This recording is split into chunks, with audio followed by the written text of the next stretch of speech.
शेतीविषयक जर तुम्ही कामं करत असाल आणि तुमची बागायत असेल, ती मग आंब्याची असू दे, नारळ पोपळींची असू दे, तर हा व्हिडिओ तुमच्यासाठी आहे.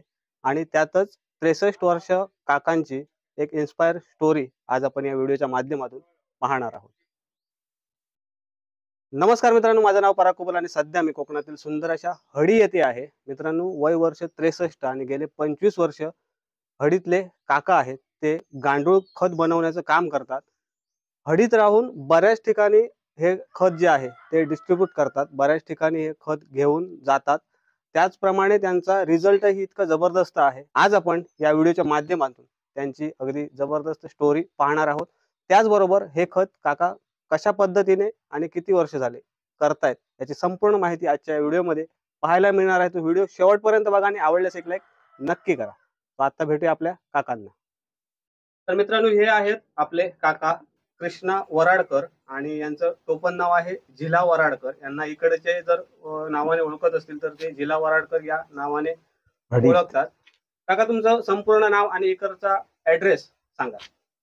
माझं नाव कृष्णा विष्णू वराडकर. मला टोपण नावाने झिला वराडकर म्हणून हडीमध्ये ओळखतात. मी गांडुळाची शेती करतो. किती वर्ष झाली करताय? 25 वर्ष आता झाली. कमीत कमी जास्तीत जास्त 25 वर्षाच्या पेक्षा जास्त, पण 25 वर्ष झाली. आणि त्याच्या अगोदर तुम्ही काय करत होता? मी पहिला मुंबईला होतो, प्रिंटिंग प्रेस मध्ये काम करत होतो. ते नंतर मी काही कारणास्तव सोडली आणि नंतर गावी आलो आणि गांडूळ पहिली माझी मिसेस करायची, नंतर मी करायला मदत करतो. मग सुरुवात कशी झाली? म्हणजे सुचलं कसं इकडच्या गावी राहून नाही, चालू करायचा? हा व्यवसाय हडीगावचे शिवस्फूर्ती ग्राम विकास मंडळ म्हणून आहे. त्या मंडळाने हे आमका पहिलं बांधकाम करण्यासाठी पैसे दिले होते. त्याच्यातून आम्ही बांधकाम केलं आणि पुण्यावरून गांडूळ आणले आणि ते गांडूळ आणून नंतर आम्ही त्याच्यामध्ये टाकले. मग हे जे तुम्ही काम करताय ते प्रशिक्षित आहात की तुम्ही माहिती घेऊन हे काम सुरू केलं? हे आम्ही प्रशिक्षित नाही, पण माहिती घेऊन बऱ्याच ठिकाणी असे ह्या कॅम्प लागत, तिथे जाऊन माहिती घेतलेली आहे. आणि याची सुरुवात कशी करतात? म्हणजे गांडूळ खत ऍक्च्युअल बनवतात कसं? पहिलं म्हणजे भाताचा पेंडा किंवा पालोपाचाळा त्या ह्याच्यामध्ये बेडमध्ये टाकायचा आणि त्याच्यावर शेण मारायचं.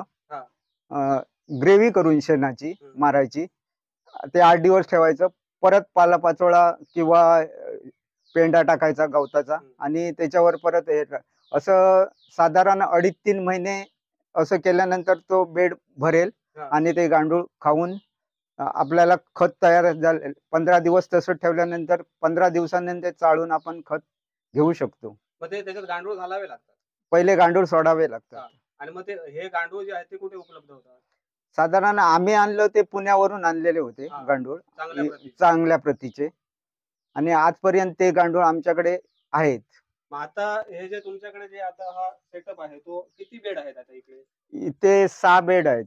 1, 2, 3, 4, 5 आणि तो फायनल जे प्रोडक्ट निघतं ते 6वं. त्याच्यात पहिल्यांदा शेण आणि ग्रेव्ही करून ते ठेवायची आणि त्याच्या थोडी 4-4, 8-8 दिवसांनी टाकायची. ते झालं की त्याच्यात शिफ्ट करायचं. त्याच्यात गांडूळ कशात सोडतात? गांडूळ बेड मध्ये सोडलेले आहे. दुसऱ्या, तिसऱ्या, चौथ्या, हो, सगळ्या याच्यात. अशा पद्धतीचे. आणि त्याच्यात काही जाऊ नये म्हणजे उंदीर, घुशी खाऊ नये, सिक्युअर केलेलं असतं. अशा पद्धतीचं हे गांडूळ खत बनवण्याचं हे बेड आहे. आणि जरा दाखवा बघूया. हे आता तयार झालेले खत आहे. हे असं गोळा करायचं. याच्यामध्ये एक गांडूळ आहेत आणि चाळून घ्यायचे. गांडूळ बाजूला करायचे. एक गांडूळ आहेत असे.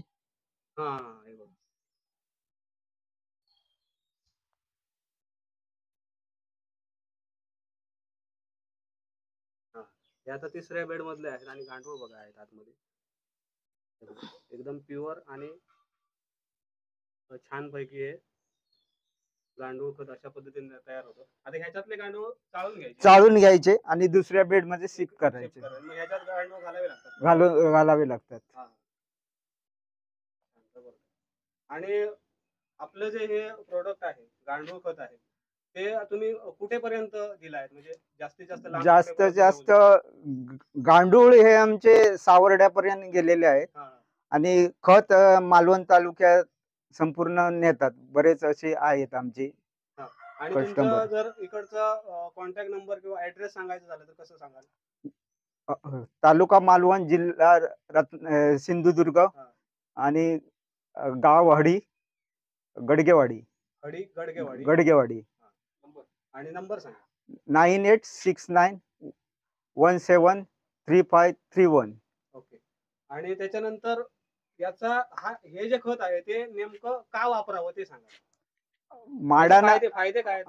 माडाना किंवा कलमाना घातलास तर चांगल्यापैकी झाडांना रिझल्ट देईल आणि चांगले नारळ धरतील, याच्याबद्दल वाद नाही. पण वर्षातून 3दा तरी माडांना घातले पाहिजे. म्हणजे कुठच्या सीझन मध्ये कसं घालायचं? 3दा वर्षात घालायचे झाले तर? पहिलं म्हणजे जूनच्या पहिल्या आठवड्यातच, हा. त्यानंतर 3-3 महिन्यांनी असं घालायचं. ओके. आणि कलमाला एक वेळा घातले तर चांगलं भरपूर घातलं पाहिजे, साधारण 15 ते 20 किलो. हा. मोठी कलम असली तर, आणि छोटी असेल तर 5 किलो पुष्कळ झालं. तुमचा जो गांडूळ खत व्यवसाय आहे तो तुम्ही फक्त सीझन पुरती करता की वर्षभर? वर्षभर चालू असतं. आणि गेली 25 वर्ष 25 वर्षात काम चालू आहे. आणि साधारण आमचं 2.5 ते 3 टन वर्षाचं हे आहे आमचं. पूर्ण गांडूळ खत 2.5 ते 3 टन मिळतं आम्हाला. म्हणजे विक्री करतो. ओके. आणि मगाशी आपल्या चर्चेत असं समजलं की पूर्वी तुमची गुरं होती, त्यामुळे शेणाचा काय प्रॉब्लेम यायचा नाही. शेण कसं काय उपलब्ध करता? आता आम्ही साधारण ते या असेल गोशाळा, त्यांच्याकडेच आणतो आम्ही. म्हणजे दुधाचे जे गोशाळा होते त्यांच्याकडून आम्ही शेण आणतो. ट्रॅक्टरने. कसं होतं की तुमचं स्वतःच होतं आणि आता तुम्ही मागवतो. आणि उत्तम प्रतीचं गांडूळ खत तुम्हाला इकडे बघायला मिळेल आणि घ्यायलाही मिळेल. तुम्ही एकदा या इकडे. आणि काकांचं वय आता आहे 63 वर्ष आणि गेली 25 वर्ष हे गांडूळ खत निर्माण करण्याचं काम करतायत. अगदी जबरदस्त सिंपल मध्ये सेटअप आहे, पण जबरदस्त आहे. पहिल्यांदा इकडे पालापाचोळा आणि त्याच्यानंतर गवत घालून, शेण घालून इकडे ठेवलं जातं. त्याच्यानंतर दुसऱ्या बेडमध्ये ट्रान्सफर केले जातात, याच्यात गांडूळ घातले जातात.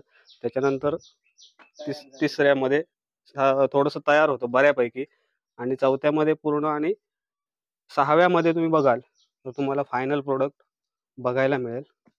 हे बघा, आता याच्यात हे नाही आहे काय, गांडूळ नाही आहे. हे तुम्हाला फायनल आपलं गांडूळ खत जे आहे ते पाहता येईल. एकदम जबरदस्त आणि व्यवस्थित आहे. आता आपण काकांची स्टोरी बघितली, कशा पद्धतीने इकडे गांडूळ खत तयार केलं जातं आणि कुठपर्यंत कणकवली, सावर्डे, मालवण तालुक्यात बऱ्याच ठिकाणी इकडनं गांडूळ खत घेऊन गेले जातात. आता मी इकडे येण्याचं कारण म्हणजे आमचे गावातले करंजे म्हणून आहेत, सिके करंजे, आणि त्यांची बागायत आहे. त्यांच्या निमित्ताने मी इकडे आलो. तर काकांना विचारलं की आपण एखादा व्हिडिओ बनवूया का, तर काकांनी लगेच हो म्हणून सांगितलं. तर सिकेंना आता आपण विचारूया की हे जे गांडूळ खत घेऊन जातात ते त्याचा रिझल्ट आणि ते कशा पद्धतीने वापरतात. आणि आपल्यासोबत सिके आहेत आमचे गावातले, त्यांची मोठी बागायत आहे, काका पण आहेत. तुम्ही किती वर्ष झाली इकडनं खत घेऊन जाताय? मला 2-3 वर्ष झाली. मी गांडूळ खत पण घेऊन जातो आणि मी स्वतः आता बेड बनवतो गांडूळ खताचे. तर यांच्याकडनं मी गांडूळ घेऊन जातो. एक महिन्यापूर्वी मी 1 किलो गांडूळ घेऊन गेलो होतो माझ्या बेडमध्ये टाकायला नवीन. आणि गेल्या वर्षी पण एक बेड बनवला होता, त्याच्यात पण टाकले होते मी. मग ह्या गांडूळ खताचा रिझल्ट कसा काय? रिझल्ट हा चांगला, म्हणजे शेण खतापेक्षा गांडूळ खत हे अधिक चांगल्या प्रतीचं असतं. आणि त्याच्यात जे घटक आहेत ते शेणापेक्षा अधिक पॉवरफुल असतात आणि ते झाडांना चांगले असतात. हे जे आहे ते सगळे जे आहे ते नैसर्गिक घटक आहे. हे नैसर्गिक अजिबात नाही. ह्याला सेंद्रिय, टोटली ऑर्गॅनिक आहे, सेंद्रिय आहे. आणि त्यामुळे झाडांना चांगलं आहे, ते जमिनीला पण चांगलं आहे, ते त्यामुळे जमिनीचा ऱ्हास होत नाही. आणि करंजेंची बाग आहे तिकडे सगळं ऑर्गॅनिकच वापरलं जातं, पूर्ण ऑर्गॅनिक आहे, काहीच नाहीये. त्याच्यामुळे यांचा पण व्हिडिओ पुढच्या सीझन मध्ये येईल आपल्या चॅनलवरती. आणि काकांचे खूप खूप आभार. एवढ्या 63 वर्ष झालंय तरी पण अजून आपलं हे काम अगदी जोमाने आणि नित्य नियमाने दररोजच्या दररोज वर्षभर चालत आलेलं आहे. गेली 25 वर्ष हे अविरतपणे करतायत. खूप खूप शुभेच्छा तुमच्या पुढील वाटचालीसाठी आणि थँक्यू फॉर व्हिडिओसाठी. नमस्कार. चालेल. तर मित्रांनो, या छोट्याशा व्हिडिओमध्ये आपण वराडकर काकांची गांडूळ खताची प्रक्रिया कशा पद्धतीने केली जाते ती पाहिली. तुम्हाला जर इकडे यायचं असेल तर नक्की या, आवर्जून या, भेट द्या या गांडूळ खताच्या आपल्या प्रोसेसला. आणि तुम्हाला इकडनं खत घेऊन जायचं असेल तर मी डिस्क्रिप्शन मध्ये त्यांचा ऍड्रेस आणि फोन नंबर दिला आहे. आणि उगाच फोन वगैरे करून त्रास देऊ नका. वयस्कर आहेत, त्यांचं वय आता सध्या 63 आहे. त्याच्यामुळे काम असेल, गांडूळ खत न्यायचं असेल, या गांडूळ खत कसं बनवतात त्याची माहिती जर घ्यायची असेल तर तुम्ही नक्की आवर्जून या हडी गावामध्ये.